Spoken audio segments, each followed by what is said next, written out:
Here is something that the political establishment and propaganda media don't want you to know.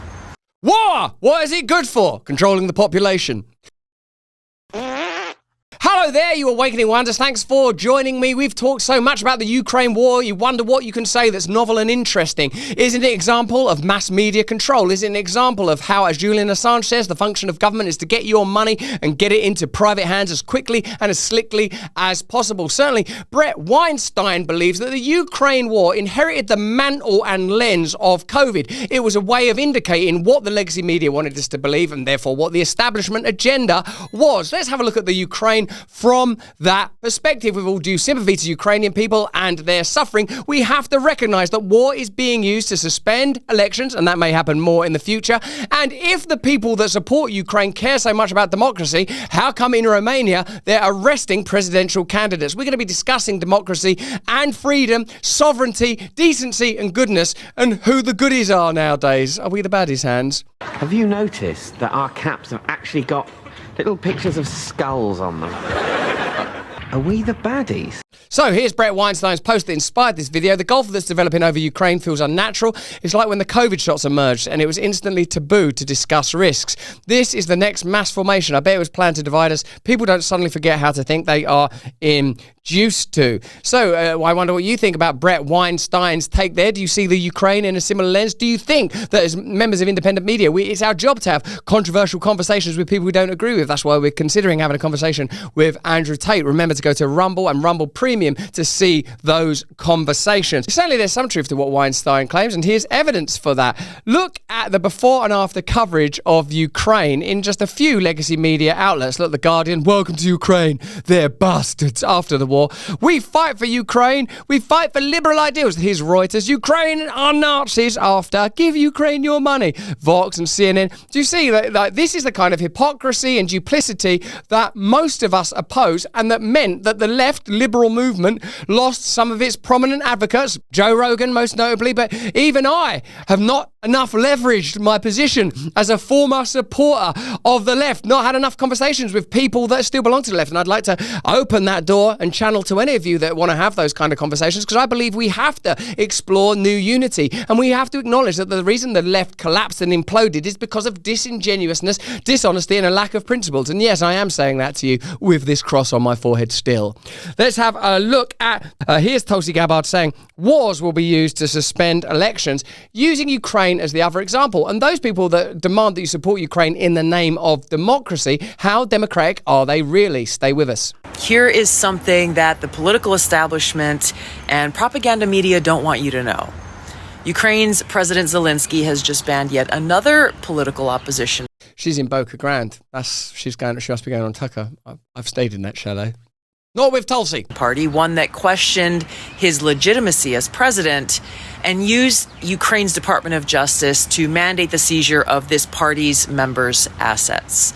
Now, this is just the latest of Zelensky's actions to do this sort of thing. He began banning major political opposition parties in 2022, when he also started banning TV channels that were associated with his political opponents. And he took over total control of Ukraine's largest television networks, now controlled by their government. Now, Zelensky's presidential term ended on May 20th. He canceled elections in the name of martial law, suspending Ukraine's constitution so that he could stay in power. Now, defenders of Zelensky will say, hey, Ukraine is in the middle of a war. They can't have elections. Just stop for a moment and think, if we accept that excuse or criteria for suspending the Constitution and canceling elections, then we should presume that leaders in our own country and our own establishment media will also use this same excuse and rationale when they suspend our Constitution and our elections, since we too are at war with Russia and China. Now, if you think this sounds crazy, look at what's already going on.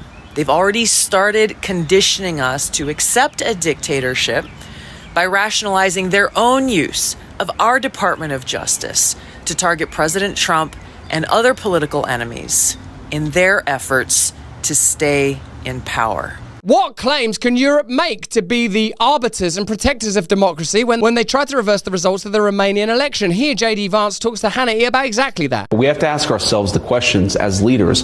Are we willing to defend people even if we disagree with what they say? If you're not willing to do that, I don't think you're fit to lead Europe or the United States of America. How can you claim to support democracy if you don't support free speech? How can you have a democracy if people can't speak openly and freely, whether it's about COVID or the Ukraine war or a whole variety of subjects? Free speech and democracy are inseparable and insuperable principles. Let me know what you think about that in the comments and chat. You're running in fear of your own voters. There is nothing America can do for you. Exactly right. You said it at the same conference. That's exactly right. There's nothing that we can do for you if you're terrified of your own people. And Sean, you see this every single day. What are some of the biggest drivers of violence in these European societies?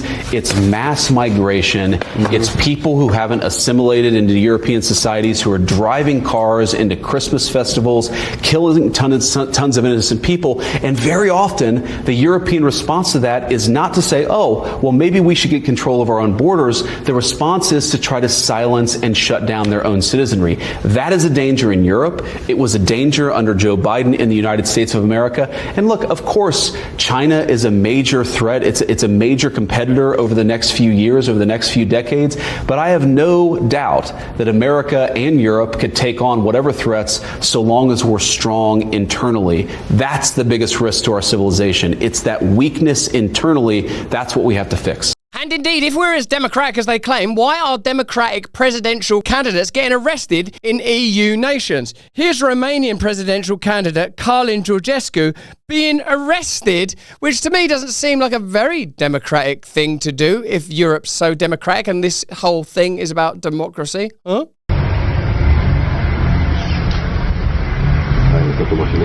Nu pot să răspund la mașină, că pe aia intru eu, trebuie să mă răspund. Vedeți care are arma la el? Da.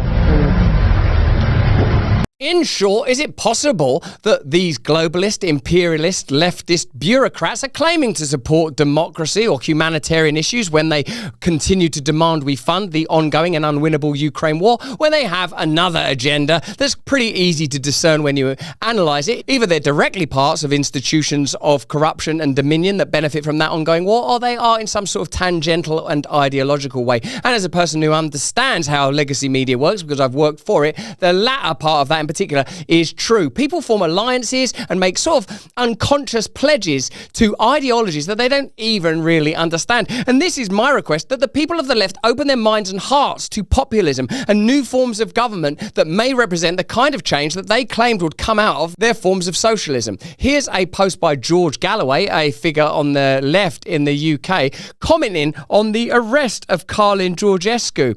A video of the video we just watched, in fact, amongst the most shameful footage seen in Europe since the Second World War. This is fascism. Let me know what you think about that in the comments and chat. Are we funding the war in Ukraine against Russia because we believe in democracy, or is it because of the opposite? It was Mike Benz that says when people talk about democracy nowadays, they don't mean electoral mandates or the will of the people enacted through institutions of politics and government. They mean a set of institutions that have to be protected and conserved at all costs. Here's Mike Benz's post on this matter, the recent arrest. The gag order is the defining feature of a regime controlled by the blob. Georgescu will be released under judicial control. Some of the restrictions imposed on him are that he will not be allowed to appear on mass media or create social media accounts. So there you go. What is the democracy that we are fighting to defend if there are gagging orders and controls on free speech and overt censorship even of political figures? It seems to me that when they say democracy, they mean institutions that they control, not the will of the people. And if you look at American politics, you can see that very clearly. You can see it in UK politics, and you can sure as hell see it in continent-wide organisations like the EU. But that's just what I think. Why don't you let me know what you think in the comments and chat? Remember, join me on Rumble and get Rumble Premium. It really helps us when you do that. In the meantime, if you can, stay free. The government's running on caffeine and corruption. Don't let your morning fuel be just as weak. 1775 coffee is roasted for rebels, revolutionaries, and anyone who thinks their coffee should taste like freedom, not like the tears of an overpaid diversity consultant. Dark roast, it hits harder than a tax audit. Medium roast, smoother than the excuses they give you when inflation spikes again. Vitality mushroom blend fuels your brain like you just figured out they're lying to you. Hand-picked single origin beans roasted fresh in my Amsky, because your coffee should be fresher, than whatever nonsense they're selling on the news today. You can smell it. And if bold flavour and non-compromising quality weren't enough, every dollar you spend enters you to win a Cybertruck and 30 grand in cash. That's right, free coffee, free truck, free money. Almost makes you feel like a politician, except this deal actually benefits you. I'm driving around in that Cybertruck. If you see me pass, I will take you anywhere within a 15-minute radius. I'm Cybertrucking around. I can't endorse absolutely every slogan on it, but most of them I wholeheartedly agree with. So if you want a near deadly cup of coffee and a lethal Cybertruck, make sure you're near a charging station when you use those things. Then go to 1775coffee.com, use the code BRAND for 15% off, and start your day like a real patriot with coffee that stands for something and refuses to sell for weak beans or weak leaders. Hey, thanks for watching. If you want to see more uncensored content where free speech can flourish, join our live stream. Click the link right here to watch the next video if you want to, or become a member of a growing movement. Download the Rumble app and you'll be informed every time we make a new piece of content. Stay free.